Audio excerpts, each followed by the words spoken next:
1933 год. Административный центр Ингушетии Владикавказ передан Северной Осетии. 1944 год. Депортация ингушей и чеченцев.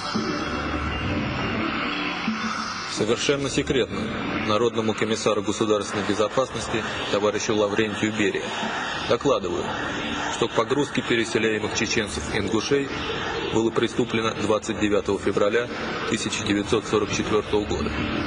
Всего было принято для конвоирования и отправлено 180 эшелонов по 65 вагонов в каждом. Срок пребывания эшелонов в пути составляет от 9 до 23 суток.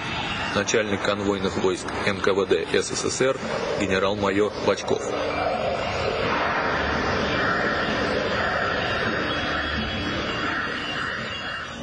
После смерти Сталина в апреле 1957 года чеченцы и ингуши начали массовое возвращение из Казахстана на родину, в Чечню и Ингушетию. В 1991 году был принят закон о репрессированных народах, выполнить который оказалось практически невозможным.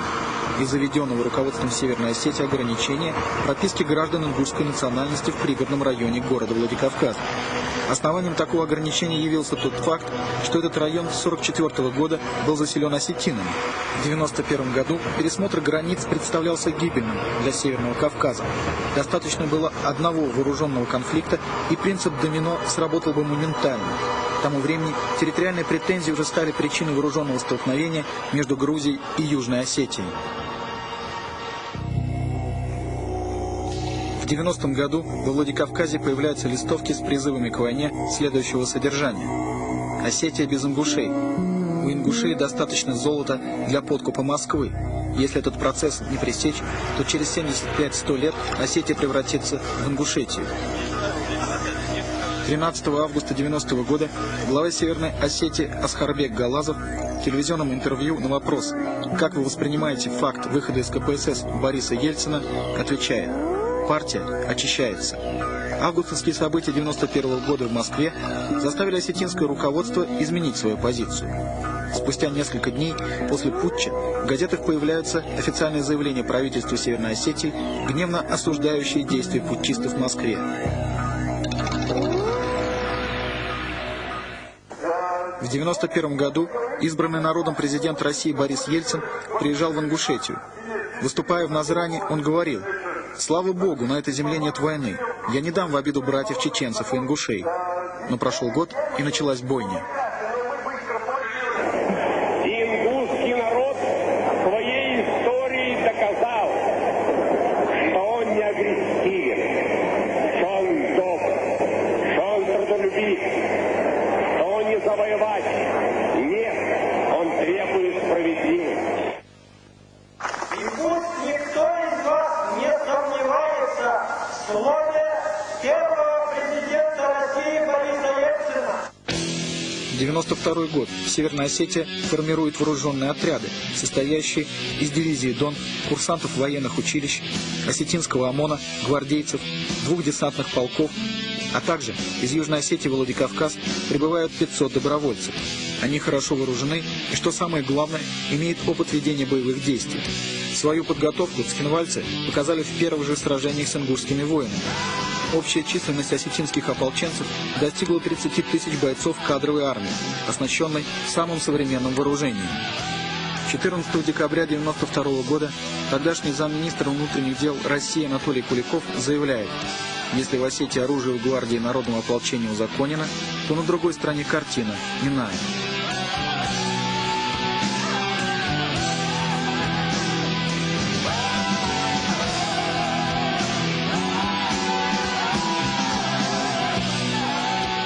Российский вице-премьер Фижа после телефонного разговора с Павлом Грачевым и Егором Гайдаром отдает распоряжение раздать осетинским ополченцам 642 единицы стрелкового оружия, автоматы, пулеметы, гранатометы и боеприпасы к ним. Кроме того, осетинам в срочном порядке передаются 18 боевых машин пехоты. Экипажи машин укомплектованы российскими военными. Таким образом, жители ингушских сел увидят, что их дома взрывают русские танки, и танкисты тоже русские ребята. Точка зрения многих даже офицеров, дислоцирующих здесь. Значит, я за всех, конечно, не могу сказать, но ребята, которые чисто я знаю, Они, значит, говорят, что спровоцировали ингушей начать вот эти, раздел пригородного района. То есть, чтобы они конкретно спровоцировали их, чтобы они начали боевые действия. Дачный упор был расстрелян танками, а, значит, артиллерия применяла, значит, снаряды, которые запрещены конвенцией, они как называется, как вот американцев было применено в Вьетнаме, в шариковых бомбах. Первый период ингушского восстания с 24 по 30 октября 1992 года и взятие власти ингушами в селах с их компактным проживанием в пригородном районе Владикавказа обошелся без массовых убийств, поджогов и грабежей осетинского населения этих сел.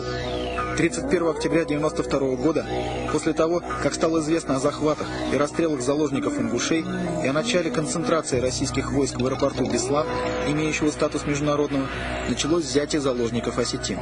Это означало, что конфликт перестает носить локальный характер, и его последствия предсказать невозможно. В Москве это понимали, но делали вид, что ситуация под контролем. И действительно, контроль был. 31 октября 1992 года на Совете Безопасности секретарь Юрий Скоков принимает решение обязать Министерство печати и информации Российской Федерации, возглавляемое Михаилом Полтораниным, Всероссийскую государственную телерадиокомпанию, председатель Олег Попцов, и Первый канал Останкино, Егор Яковлев, принять меры по недопущению в средствах массовой информации, в телерадиовещании, любых сообщений, провоцирующих эскалацию вооруженного конфликта. По сути дела, это означало введение жесткой цензуры по всей территории Российской Федерации, что соответствует объявлению режима чрезвычайного положения. Все подчинились, кроме Егора Яковлева. Он был снят со своей должности.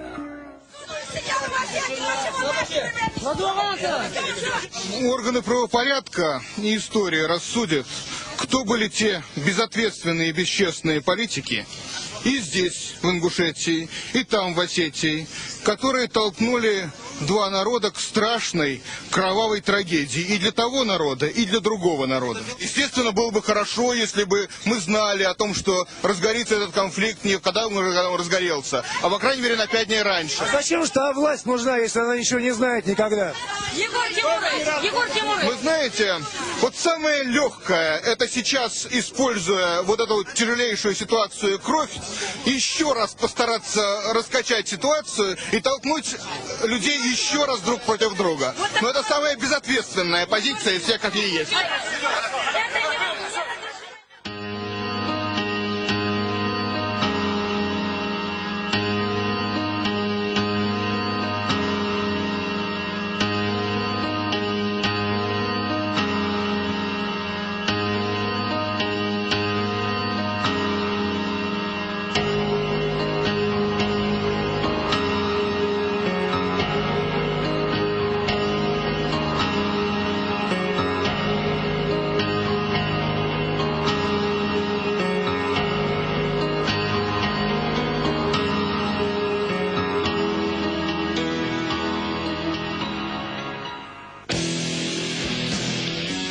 Ноября 1992 года части российской армии совместно с незаконными вооруженными формированиями осетин начали военную операцию по уничтожению ингушских сел в пригородном районе и депортации жителей.